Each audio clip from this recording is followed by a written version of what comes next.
वर्ष आहे कशी व्यवस्था या ठिकाणी करण्यात आली?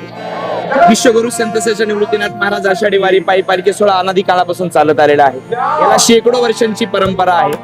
परंतु आषाढी वारी पायी पालखी सोहळ्यामध्ये विश्वगुरूचं रिंगण व्हावं हे 10वं रिंगण श्री क्षेत्र नाशिक या ठिकाणी सिन्नर तालुक्यामध्ये दातली गावामध्ये संपन्न होत आहे. 10वं रिंगण आहे. महाराष्ट्रातून तळागाळातला शेतकरी, वारकरी, कष्टकरी, झेंडेकरी, फडकरी, कीर्तनकार, प्रवचनकार, कथाकार या ठिकाणी या रिंगण सोहळ्यासाठी येत आहे.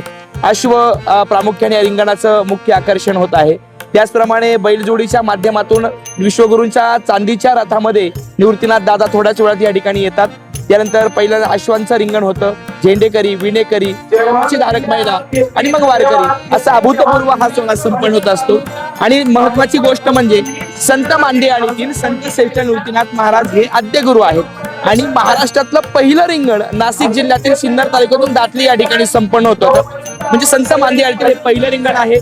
आपण बघताय हजारोच्या संख्येने वारकरी या ठिकाणी आहे. प्रशासन म्हणजे ही वारी प्रशासनाची सुद्धा वारी आहे.